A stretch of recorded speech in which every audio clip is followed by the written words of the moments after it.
أعزائي المشاهدين، السلام عليكم ورحمة الله وبركاته. أهلا وسهلا بكم في حلقة جديدة من برنامج الطبيب. بنت أو سيدة في العشرينات أو الثلاثينات من عمرهم متعودين إن هم بيقوموا من النوم الظهر وعايشين الدنيا عادي جدا والأمور كلها تمام والدنيا كلها بسيطة، لحد ما في يوم صحيت من النوم سواء البنت أو السيدة وابتدوا إن هم يحسوا إن جسمهم مكسر وإن هم مش قادرين يقوموا قوي من النوم وإن عظم جسمهم كلهم وجعهم حتى بعد ما ناموا كويس والدنيا كلها تمام والحياة كلها ماشية بمجراها الطبيعي وماشية عادي جدا، وهم مش فاهمين ايه اللي حصل. بعد كده المشكلة ابتدت تتطور وابتدوا يحسوا بطقطقة في كعب رجليهم من تحت وحسوا ان الموضوع ما يتسكتش عليه، فخدوا بعضهم وراحوا وكشفوا، والطبيب عمل فحوصات وعمل تحاليل واكتشف ان هم عندهم نقص في فيتامين د. وهنا جه السؤال، ايه هو فيتامين د؟ ايه هي اعراض نقصه؟ وازاي احمي نفسي من نقصه واعالج نفسي لو هو اصلا ناقص وانا عارف؟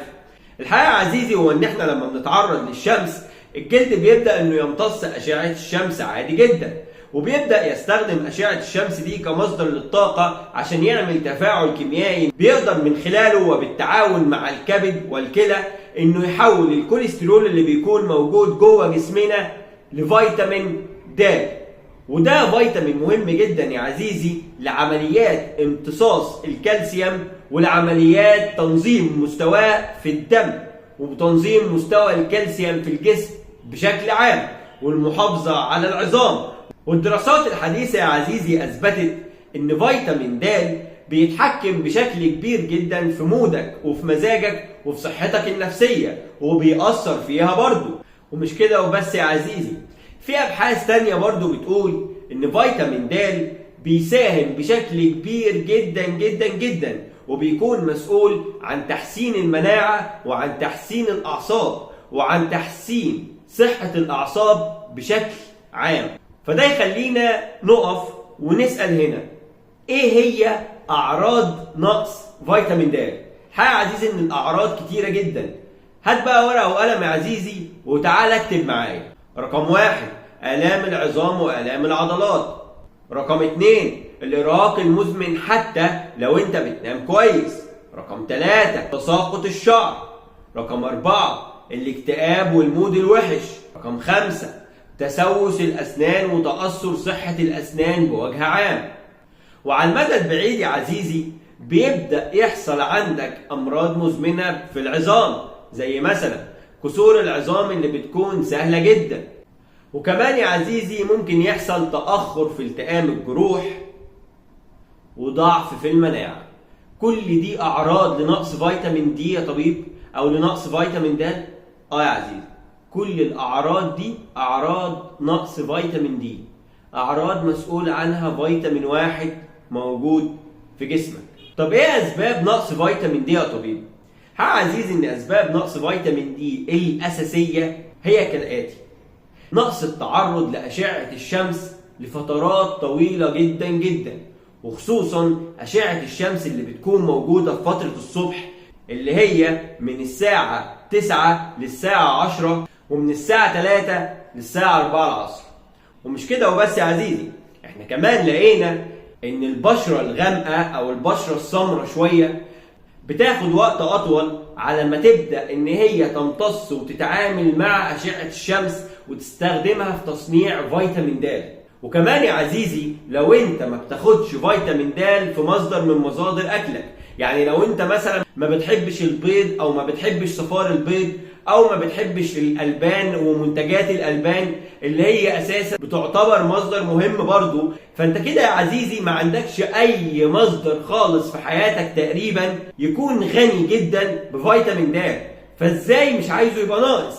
اكيد هينقص. طب هي دي الاسباب الوحيدة لنقص فيتامين د يا طبيب؟ لا، في اسباب تانية. عندك مثلا السمنة والتخن يا طبيب. طب ايه علاقة السمنة بنقص فيتامين د؟ الحقيقة يا عزيزي ان فيتامين د واحد من الفيتامينز اللي بتدوب في الدهون، وبالتالي وجود الدهون بيخلي فيتامين د يدوب فيها ويتخزن جوه الخلايا الدهنية وما يبقاش متاح للاستخدام.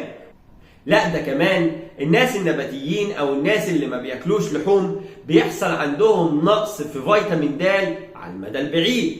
وكمان يا عزيزي الناس اللي عندها امراض في الكلى او امراض في الكبد دول بيكونوا متعودين على حدوث اضطراب في مستويات فيتامين د في الجسم ومعاها كمان مستويات الكالسيوم. كل الاسباب اللي انا قلتها لك دي يا عزيزي بينتج عنها نقص في فيتامين د. طب انا ازاي يا طبيب اقدر اعالج النقص اللي حصل في فيتامين د؟ الحقيقه يا عزيزي ان علاج النقص بتاع فيتامين د مش مشكله ومش معضله كبيره. يعني اول حاجه هتبدا ان انت تحافظ على ان انت تتعرض للشمس من 10 دقائق ل 30 دقيقه في فتره الصبح وفي فتره العصر، او تحديدا الفتره من 9 ل 10 الصبح والفتره اللي ما بين 3 ل 4 العصر. المهم ان تعرضك للشمس يكون في فتره الصبح او في فتره قبل الظهر وفي فتره بعد العصر. طب ده ليه؟ ده لان اشعه الشمس اللي بتكون موجوده في فتره الظهر بتكون ليها اضرار اكتر من الفوائد بتاعتها وتعمل مشاكل كتير على المدى البعيد. فعشان كده احنا ما بننصحكش ان انت اصلا تتعرض للشمس في الفتره دي. حاول بقدر الامكان ان انت تبعد عن الشمس في فتره الظهر وتبدا تعتمد على منتجات الالبان وتبدا ان انت تشربها، سواء كان لبن بشكل مباشر او حتى زبادي او اي منتج من منتجات الالبان. وممكن كمان يا عزيزي تاخد مكملات غذائيه عشان تعالج النقص ده بسرعه. في النهايه يا عزيزي نقص فيتامين د مش حاجه سهله، وده لان نقصه بيكون مرتبط بنقص حاجات تانية واضطرابات في مستويات حاجات تانية في الدم وفي الجسم عموما زي الكالسيوم والفوسفور. فلو نقص فيتامين د انت مش هتعاني من نقص الفيتامين بس، لا خالص، ده انت كمان هيبدأ يظهر عندك بعد كده اعراض لنقص الكالسيوم. فلو انت حاسس ان انت عندك مشكلة او انت عارف ان عندك نقص في فيتامين د وخصوصا السيدات، فننصحك ان انت تتوجه لطبيب او ان انت تبدأ سريعا على ان انت تحل المشكلة. وفي النهاية ما تنساش تعمل لايك وشير واشتراك في القناة. السلام عليكم.